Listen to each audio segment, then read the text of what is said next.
Ericka and I'm at home. Just finished bathing and it's 2:30 in the afternoon and my daughter just slept in, so I thought I'd make use of my free time to film.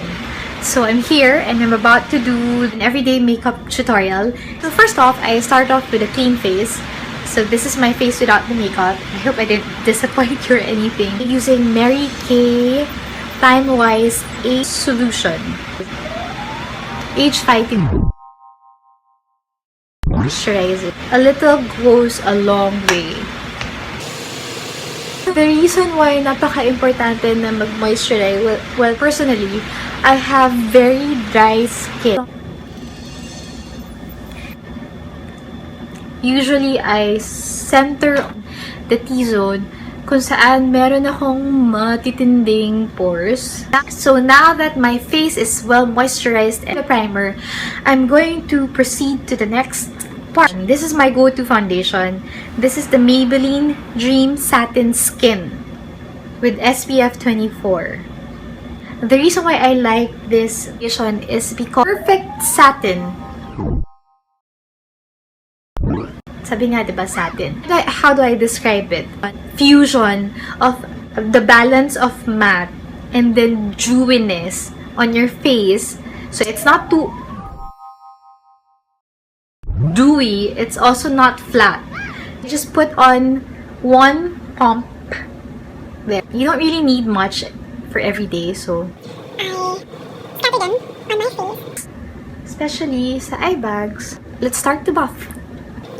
I'm using Real Techniques buffing brush. So now that we're done with foundation, we will proceed with the highlighting or the concealing and the contouring part. If I have the time, I still do contouring. But if I don't, I just conceal because you cannot go without concealing kasi ang tindi ng eye bags ko. And so I'm using Asia's Contour Cream Kit. So let's start. I'm gonna use a mixture of this one with this. A little bit of this because this looks really white. So we don't want to look like bulto. Especially with my skin tone. So a little bit of this. Start. What I do is I just dab it. I don't really slide like that. And same goes to the other side. And I do a V formation. My nose. Highlight it. And this one? Wala kasi ako beauty blender. Desira. So I still need to buy it. But for now, we'll make use of this. Now that we're done concealing and highlighting, let's proceed to the contouring. And for contouring, hindi ko ginagamit yung cream. I just use the Anastacia Contour Kit Light to Medium. And the reason why I use this instead of the cream, like I said, I have dry skin, so I don't want the contour obvious mark, lalo na kung mahirap siya i-blend dahil nga may dry patches ako sa skin. So I just used it. Ginagamit ko na color, this middle one. This has a gray undertone to it. It's not like this one, copperish yung tone niya. Or this one na brown. So I just use this to give me that subtle contour on my skin. Especially if it's a morning. Okay, ibe-blend ko yan. Okay, mag-alala. Dahil may matindi akong forehead, kailangan talaga mag-contour. Now, if you're the type na you're always in a rush, hindi naman po to kailangan na. If you just have the extra time to do this, then by all means. Blending is everything when doing your makeup. The function of contouring is to make sure that you minimize the areas that you want to minimize. And highlighting to magnify the areas that you want to stand out. So in my case, syempre, the points where I want to minimize are my forehead. There's that term. Ano ba yung term na yun? I forgot. Para yung chisel. Ayan. So that your face would look chiseled. So there. We are done contouring, highlighting, concealing, foundation. And now I will proceed with my brow.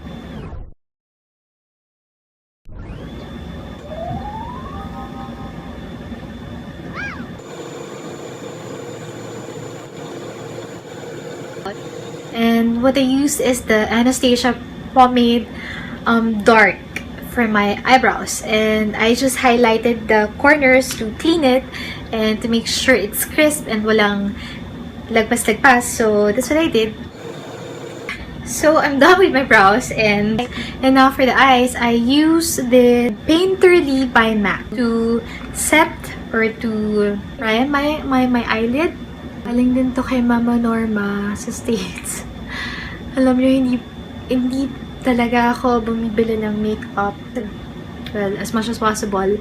Kung hindi ko naman sobrang kailangan, hindi ako bumibili. Kaya my brother, Kuya Kito, itong mga makeup ko, galing to sa kuya ko and kay Mama Norma. It's so expensive. It's gonna cost you an arm and a leg. And it's not really a priority of mine to splurge on makeup. In fact, nawalan nga ako ng isang bag ng makeup sa kotse.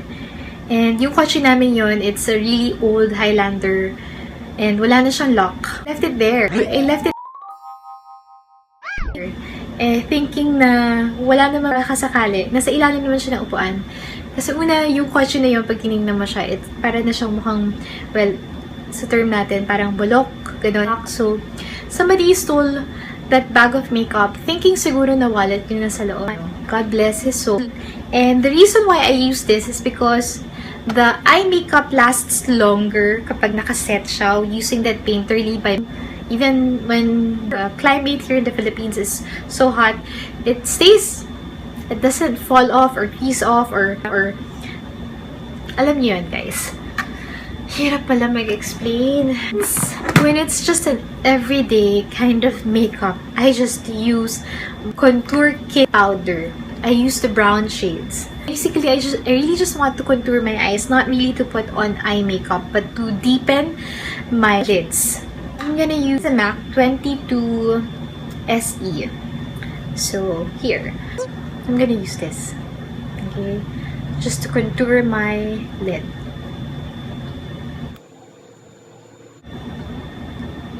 O, diba? Bongga na agad. Isang mata pa lang yan. There. And then, for the middle point, highlight the middle. Use my finger. Okay. So like to put on my lower lid, not the whole, just this side. Well, kasi dahil malaki na yung mata ko, if I do the entire eyes, mas lalong magmumukhang malaki yung mata ko. If you have big eyes like me, that's what you do. Just to line my eyes, I use my Kid 5, the color black, at the very end. This one. Mas gusto ko to kasi mas natural siya. So, kapag kasi eyeliner, pag nagmamadali ka na talaga, just use black shadow powder to line your eyes. Less yung chances na magmukhang madungis siya. And, again, the outer part of my eyes. And just very, very, very thin line on the inner part. There. Other side. Other side. And just a tip again. Basta yung dulo lang na eyes mo. Para rin magmukha siyang cat's eye or magpa-elongate yung mata mo. Different strokes for different folks. We each have a different set of eyes, so you'll know what works for you. Now, let's give our lashes some love-in by squeezing it. I really have wobbly, short lashes. Well, I used to have really long naman. Well, hindi napaka-long, pero enough to make it look like I'm wearing falsies when I curl them. But at point in my life, I had a salon business. I opened it, tapos I closed it right away. It's a joke I keep telling myself kasi nagbukas ako ng salon and then I had problems with my employees and I just decided to close them because na-broken-hearted talaga ako nung na-discover ko na yung mga employees ko pala niloloko ako. I treated them like family. It really, really broke my heart. Grabe yung feeling ko nung natuklasan ko yun. Parang na-depress talaga ako. Parang hindi ko maintindihan paano nila ako naloko. Decided I didn't want that in my life. So first, initially, I looked for other possible staff. But then, yung mga ibang may-ari din ng salon, sinasabi nila, Every business and failed at it, but I try not to be too hard on myself. Oh, yun. Going back, naubos yung lashes ko kasi meron kami chumakalat lash extension service. So I would do that monthly. I would take it off even before it falls off. I would habitually pluck it. Well, even my real lashes nawala na. So now, I can't live without falsies, but I'm trying to go back to natural. So I'm not gonna do falsies now. This is Lancome's lashes. What I just do is I put on 3 coats of mascara, or naman yung 3. Mga 2 coats lang. Just to thicken it. The tendency is I achieve a certain spidery lashes, and when you don't have lashes, can't be choosy. Dapat palagi ka nakasmile. Pag nasa salamin ka, para good vibes and yung energy ng happiness bounce back. Believe that it's gonna be a good day. And it will. My favorite lipstick, which I go to every day, and a lot of people ask, it's L'Oreal's Crayon Sunset. And I wasn't able to moisturize my lips. It's a matte, and it has that perfect subtle orange in it. Nagsusumigaw pa rin ang contour. I have this really favorite blush. It's from Clip Pack na kompleto na. And, yeah, ayan. So, sorry, medyo madungis siya. Bring this with me everywhere. When I have this, I feel like I have everything because this is the mascara. These are lipstick. and these are eyeshadows. And below, this is a powder. And this is my favorite. Favorite blush on. Napaka-subtle niya and napaka-natural niyang tingnan. Parang alam niyo yun, pag nakita kayo ng tao, sabihin, parang meron, parang wala. Alam mo yung ganon? You know? It's very natural for everyday use. Just to highlight the inner corner of my eyes, I use my finger. It's my face naman, so, but if you're doing makeup on other people, I'm sure you know you're not supposed to do that. But I have clean hands, don't worry. So I'm gonna use my finger para lang magmukhang mas awake. You won't believe the power of highlighter when you put it in the right areas of your face. Ganda. I use this one to highlight. As you can see, whenever the light hits it, it gives you that highlight. And here also. Sometimes I put on top of my lips very lightly. This is the MAC bronzer powder. It's called the Refined Golden. It's gonna give you that sun-kissed look on your face. I'm going to add the Into It facial highlighters, and unfortunately yung akin nabasag na, but it's a very good quality. If you want to highlight, look for this. This is the Warm Glow. To give you a closer look, that's it, Pansit, and I hope that you learned something, or at least na-inspire ka na kaya mo rin mag-makeup. Hindi rin ako professional makeup artist, but I am a woman who needs to put on makeup every now and then, and this is the makeup that I do. But again, different strokes for different folks. If this doesn't work for you, then it doesn't. And basically, I'm just here to inspire other women that putting on makeup is something that we have to learn for ourselves. It's being prepared. It's not about being vain.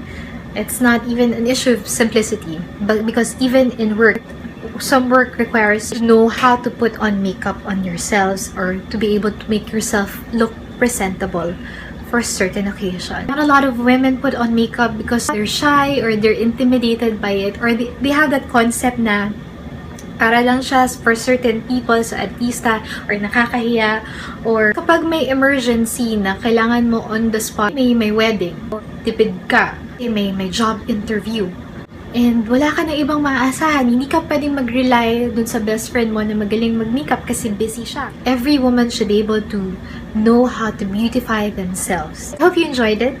Anyway, I'll see you all again